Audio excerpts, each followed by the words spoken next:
అమలు చేశారు. దేశంలోనే మొదటిసారిగా ఘటనా స్థలంలోనే ఎఫ్ఐఆర్ హైదరాబాద్లో నమోదైంది. ఖైరతాబాద్లో మహిళా హ్యాండ్ బ్యాగ్ స్నాచింగ్ కేసులో స్పాట్ ఎఫ్ఐఆర్ నమోదు చేశారు ఖైరతాబాద్ జోన్ పోలీసులు. ఖైరతాబాద్ జోన్ డీసీపీ శిల్పవల్లి నేరుగా ఘటనా స్థలానికి చేరుకుని బాధితురాల నుంచి ఫిర్యాదు తీసుకున్నారు. గోషామహల్ నుంచి ఎర్రమంజిల్కు వెళ్తున్న సమయంలో దుండగులు బ్యాగు లాక్కొని పారిపోయినట్లు బాధితురాలు తెలిపింది. హైదరాబాద్ సిటీ కమిషనర్ సజ్జనార్ బాధితుల వద్దకే నేరుగా వెళ్లి ఎఫ్ఐఆర్లు నమోదు చేయాలని ఇచ్చిన ఆదేశాలతో పోలీసులు ఇప్పటికే ఆ దిశగా చర్యలు చేపడుతున్నారు.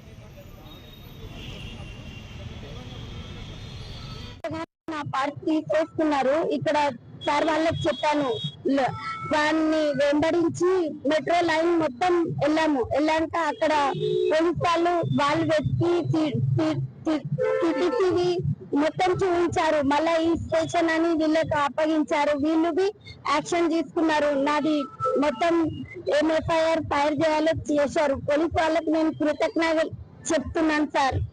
చాలా మంచి పని ఉన్న దగ్గరని నన్ను హెల్ప్ చాలా చేశారు సార్. పోలీస్ వాళ్ళైతే ఇప్పుడు చాలా హెల్ప్. నేనైతే గ్రేట్ అంటాను.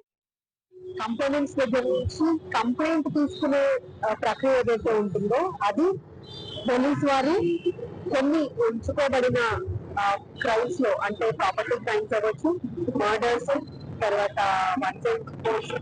తర్వాత ఎటువంటి ఉమెన్ కి సంబంధించి చిల్డ్రన్ కి సంబంధించిన కేసెస్ లో కానీ, అలానే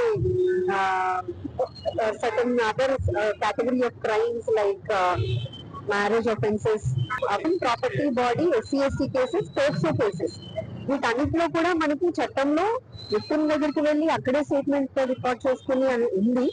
దాన్ని ఇంకా కూడా ఎంఫోర్స్ చేస్తూ లోయర్ లెవెల్ స్టాఫ్ వరకు కూడా వాళ్ళకి ఎంపవర్ చేస్తూ, ఒక బీసీకో ఒక పాటేల్ కార్కో ఒక 500 వస్తే మనం అందరం వెళ్తాం అక్కడికి స్టాఫ్